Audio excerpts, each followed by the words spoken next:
Ecuador enters the 11th day of popular protests, demanding an end to repression, the lifting of the state of emergency, and the end of the neoliberal policies enforced by Guillermo Lazo's government. Germany announced it will raise the alert level under its emergency gas plan to secure supplies following the recent reduction of the pipeline supplies from Russia. And also, Afghanistan's government has appealed for more international aid as the country reels from a devastating 6.1 magnitude earthquake, which killed at least 1,000 people.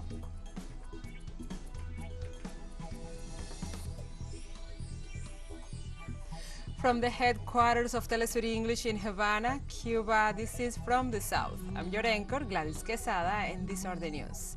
Ecuador enters 11th day of popular protests, demanding an end to repression, the lifting of the state of emergency, and the end of the neoliberal policies enforced by Guillermo Lazo's government.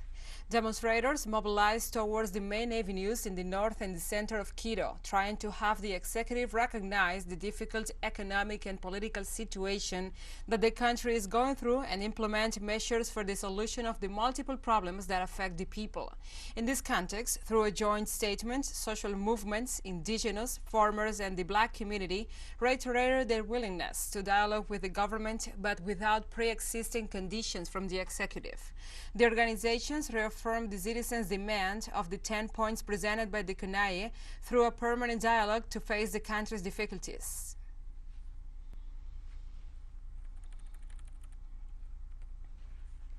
And this Wednesday, sectors related to the Ecuadorian government carried out a mobilization in Quito to express their support to the policies implemented by the President Guillermo Lazo and to ask for the end of the social protests. Later, a cacerolazo, a pond banging, was heard in some neighborhoods of the Ecuadorian capital, which has been partially paralyzed for the second consecutive day.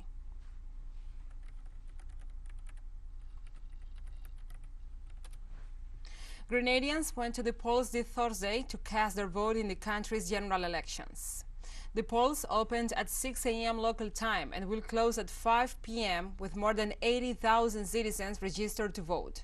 Incumbent Prime Minister Keith Mitchell of the ruling New National Party is hoping to be re-elected for the sixth term as Prime Minister. He is also seeking a third election victory in a row, having won all 15 constituencies in the 2013 and 2018 general elections. His opponent, Deacon Mitchell, is the political leader of the National Democratic Congress, who hopes to become Grenada's next prime minister. 41 candidates are contesting the election from 5 political parties with 1 independent candidate. However, the NNP and the NDZ are the main political parties in the race.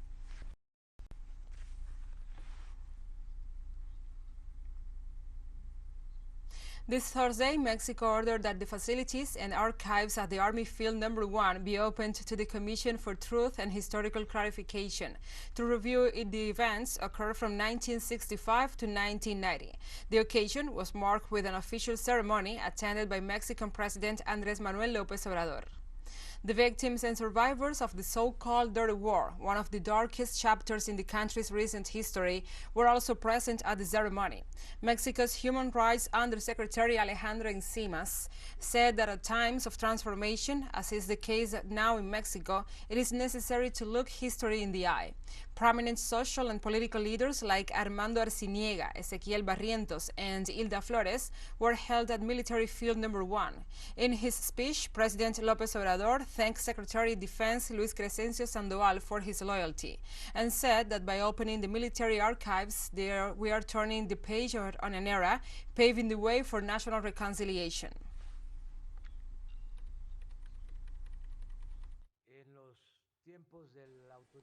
This is a highly emotionally charged ceremony, considering all the pain and suffering endured in this country during times of authoritarianism and repression.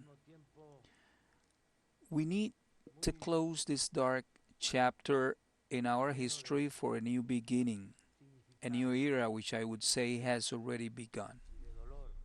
On behalf of the victims and survivors, Micaela Cabañas Ayala, the daughter of Lucio Cabañas Barrientos, spoke at the ceremony, and she gave a testimony of the outrages and violations suffered by herself and her relatives at the time.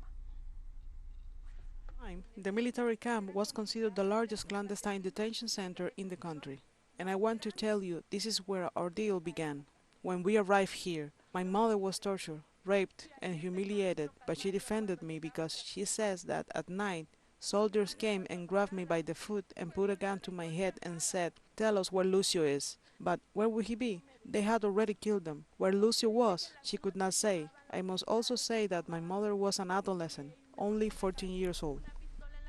In Chile, workers of the state-owned company Godelco, the world's largest copper producer, began a national strike on Wednesday to protest against the closure of a melting plant. The Chilean Copper Workers Federation announced in a public statement that all Godelco operations were paralyzed, following the government's announcement to close the Ventana melting plant located in the Valparaíso region. The government's decision was taken after multiple and frequent episodes of contamination in the area. According to Bio Chile, 26 unions comprising approximately 40,000 workers are participating in the strike. Unions have described the closure as arbitrary and demand that the government invest $54 million to bring up the plant up to the highest environmental standards.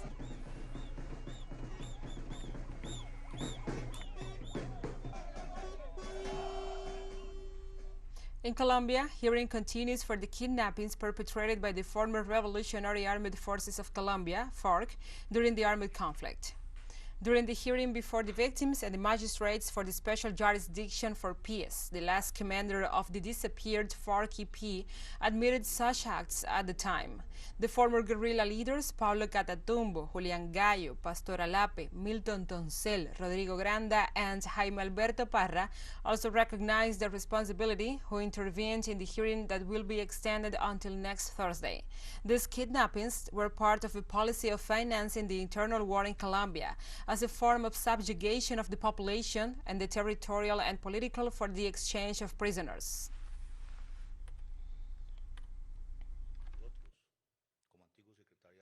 We, as the former Secretariat, assume responsibility for the effect of that policy. Ricardo said that they were insane attitudes that were the result of the loss of a political north, the loss of the training work that was usual in the FARC, and that we, in the position of command, are responsible for. We'll take a short break now. Join us again after this.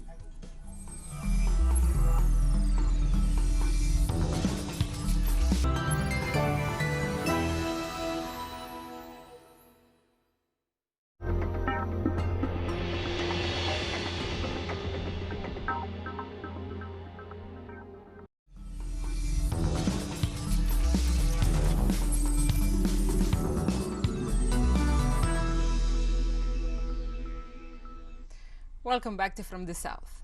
Germany announced on Thursday it will raise the alert level under its emergency gas plan to secure supply following the recent reduction of pipeline supplies from Russia. Economy Minister Robert Habeck announced the nation will move to stage 2 of its three-stage plan, meaning Europe's largest economy now sees a high risk of long-term gas supply shortages. Habeck said gas had become a scarce commodity and warned an extraordinary price rally could persist, and it will affect industrial production and become a major burden for many consumers. According to Germany's emergency gas plan, the alert level phase is triggered when there is a disruption of the gas supply or exceptionally high gas demand, which results in significant deterioration of the gas supply situation.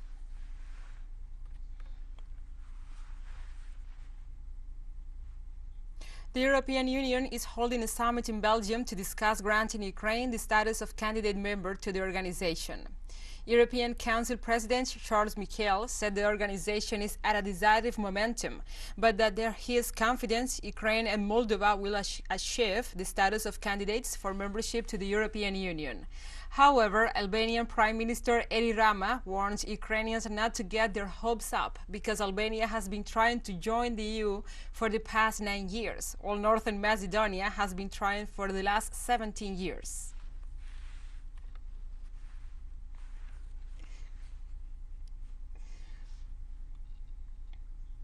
Thousands of railroad workers in the United Kingdom are supporting the second day of a train strike in demand for better wages.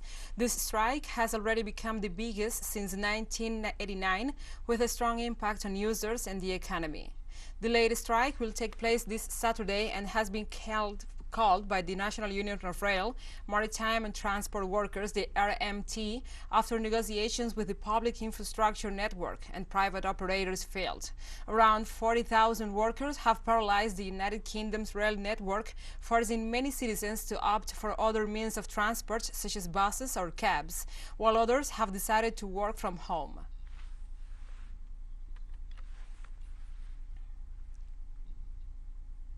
Malaysian officials launched the tunneling phase of a massive China rail project on Thursday that will see a railway linking the country's east and west coasts on the Southeast Asian nation's peninsula.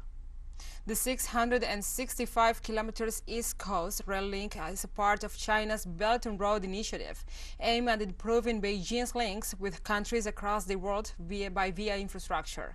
A giant drilling structure with a cutter head nearly 9 meters high will be used by contractors to bore through more than 16 kilometers of dirt and rock near Genting in central Malaysia. The Malaysian unit of the China Communications Construction Company was contracted to build the project, which is expected to be completed by the end of 2026. Once completed, it will ferry passengers and freight past 20 stations across 4 Malaysian states, from the country's main shipping hub of Port Klang to near the country's northeastern border with Thailand.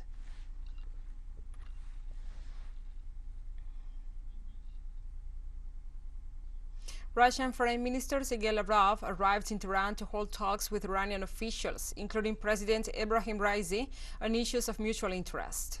Maria Zakharova, the spokesperson for the Russian Foreign Ministry, stressed that the Joint Comprehensive Plan of Action on Iran's nuclear program, the situation in Ukraine, Syria, Afghanistan, Yemen, and the regions surrounding the Caspian Sea are just a few of the urgent global issues that the parties discussed. On May, Moscow and Iran, which are both under Western sanctions and sits on some of the world's largest oil and gas reserves, discussed to exchange supplies for oil and gas, as well as setting up a logistics hub.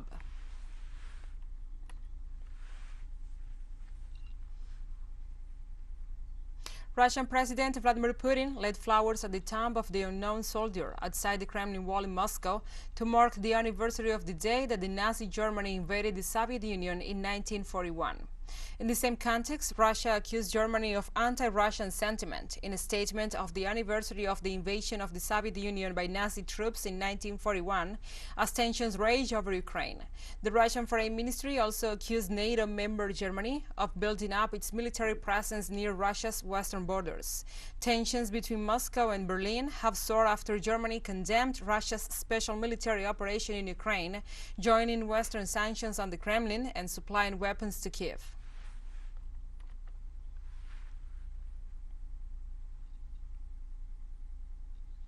A Bulgarian coalition government collapses after a non-confidence vote in parliament.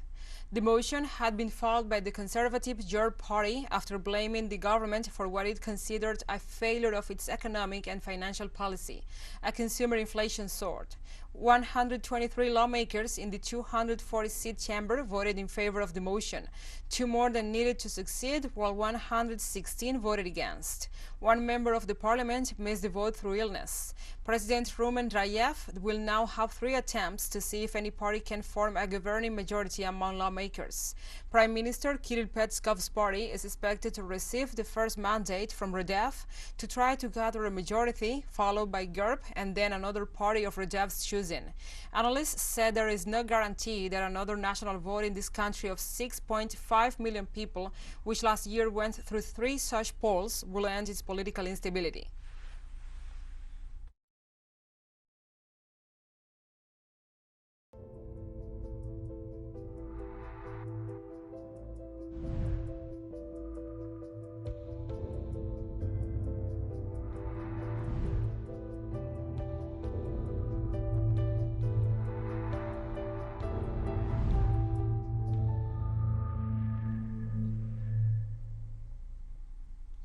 Now we address their topics. Rwandan President Paul Kagame, along with the World Health Organization Director Tedros Ghebreyesus and other high government officials, inaugurated the start of the construction of BioNTech's messenger RNA vaccine production facility in the country's capital, Kigali.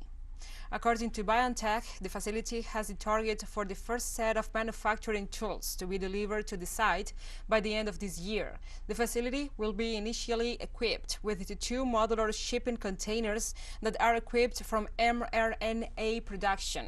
The hub will also the equipment to manufacture a range of mRNA-based vaccines targeted to the needs of the African Union member states, which could include the Pfizer-BioNTech COVID-19 vaccine and BioNTech's investigational malaria and tuberculosis vaccines if the vaccines are approved or authorized by regulatory authorities.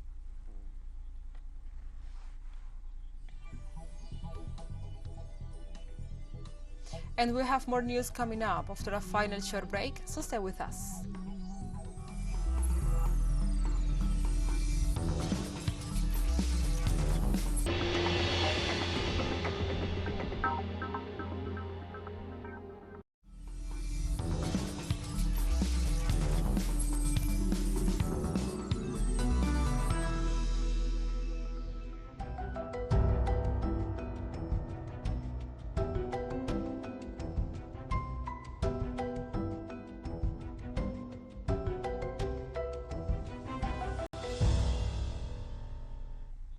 Welcome back to From the South. Afghanistan's government has appealed for more international aid as the country reels from a devastating 6.1 magnitude earthquake, which killed at least 1,000 people and left international organizations scrambling to provide emergency shelter and food to remote regions.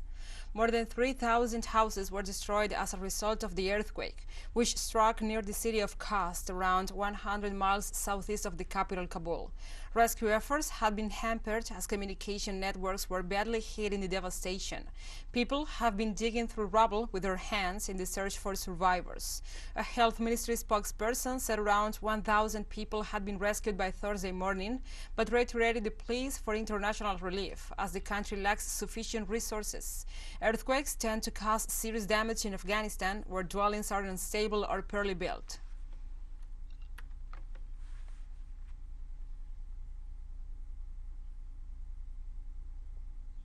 And now we bring you updated information from Guatemala, a Central American nation badly hit by heavy rains from some weeks now. The country's Congress recently voted to extend the current state of calamity. According to National Coordinator for Disaster Reduction, there are more than 1,000 people affected by the torrential rains, among them 23 dead and 4 missing, and another 8,000 are at risk or in the process of evacuation. In the face of such scenario, President Alejandro Giammattei requested the parliament to approve a decree to extend the state of calamity. The request was discussed amid heavy tensions as some parliamentarians pointed out the budget extension could be used to keep looting the country's assets. Despite conflicts, parliamentarians approved, with 107 votes in favor, the decision to modify the 2022 budget and the ratification of the state of calamity.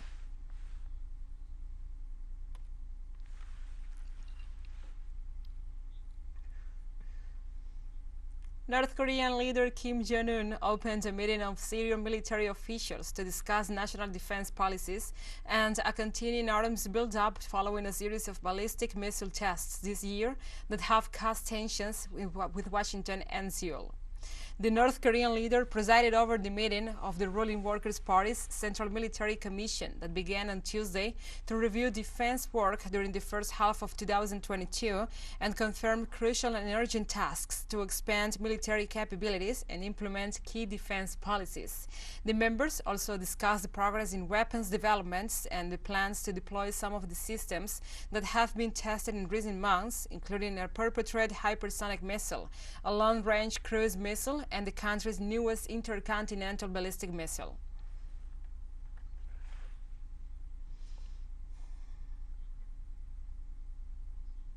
With world food crisis worsening due to the ongoing war in Ukraine, the focus is now turning to Africa for more solutions. However, experts said it is still too early as the continent is not ready. A Swedish Stockholm University expert said productivity among farmers in Africa is very low, since the Green Revolution that dramatically changed productivity and production, particularly in Asia and in Latin America, has not really had that impact in Africa. The expert stated that climate change is also an important factor when the Horn of Africa is facing its worst drought in decades.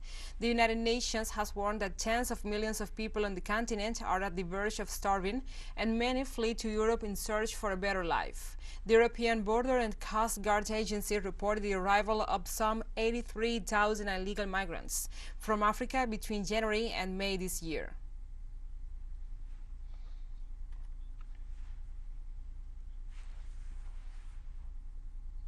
The Prime Minister of Sri Lanka, Ranil Wickremesinghe, declared the collapse of the country's economy in view of the debt owed to several oil and gas companies.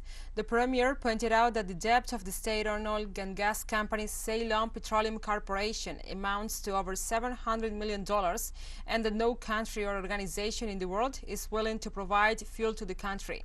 The Premier stressed that by the end of July, an agreement could be reached with the International Monetary Fund, the IMF, and a financial assistance program could be agreed. In this sense, the executive indicated that Colombo concluded the first consultations with the IMF and exchanged ideas on various sectors such as public finances, debt levels, stability of the banking sector, and social security.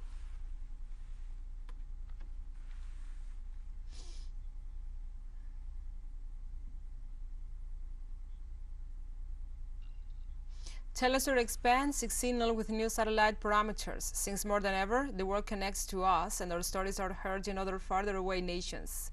These parameters are in place since June 1st in Latin America and the Caribbean, both in English and in Spanish, and quite soon further changes will be implemented for the signals in Europe, the Middle East, and Africa. This news multi-platform will continue providing truthful content to oppose the hegemonic media narrative and our faithfulness to our audience.